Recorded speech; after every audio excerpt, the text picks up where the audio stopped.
Turėjau tokią 6 metų kaimynę, kuri man pasakė tokius žodžius: neūžk, subinė nulūž.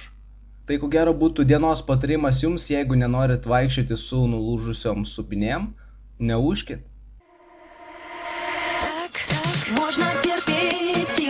Sveiki visi berniukai ir mergaitės, aš Lukas ir šiandieną Klausk, Luko, numeris 5.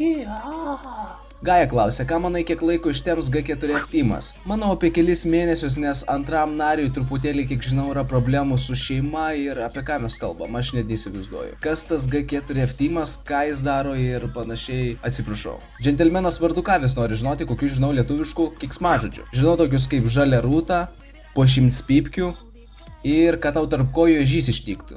Nors ko gero paskutinis nelabai būtų, kaip keiksmažodis, tiesiog toks linksmas gimtadienio palinkėjimas. Velniukštė nori žinoti, ką rinkčiausi mieliau, ar vakarą su draugais prie kažkokio žirėlio, ar prie teliko žiūrint krepšinio rungtynės. Velniukštė, aš pasirinkčiau variantą numeris 3, sėdėdamas prie PC, gerdamas burbulinadą ir žiūrėdamas, aišku, aukštos kokybės pornografiją. Dėja, man duha dar neteko to padaryti, kažkam sakyti: eik tu N žvaigždutė, aš tavo mama N žvaigždutė, žinai, kad N žvaigždutė yra N žvaigždutė. Ferox klausia, kodėl mūsų vadini mažais iškrypėliais. Labai atsiprašau, Ferox, nuo šiol tave vadinsiu didžiuoju iškrypėliu. Nepyk. Pakistans rašo: Zdarov, kiek pakėlė laus bambalių? Tik nesakyk, kad nesigėręs ar dar kokį kitą BB. Nesakysiu nei BB, nei CC, mes visi čia, manau, mokam puikiai abėcėlę, bet jeigu reiktų pakelt, na nežinau, jeigu su viena ranka, tarkim, sudėtų kokius 5 bambalius, aš manau, iškelčiau.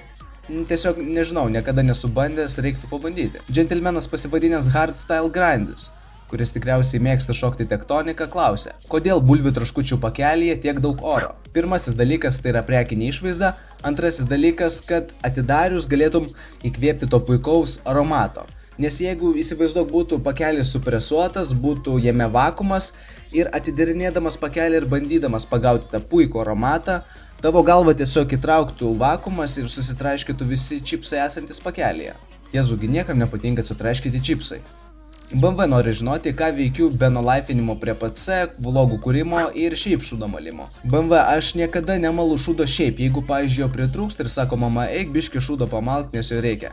Tai tada einu, bet kad šiaip sėdint ir neturint ką veikti, eiti pamalti, tai niekada. Lukai, kame replės? Taigi replės lovų yra.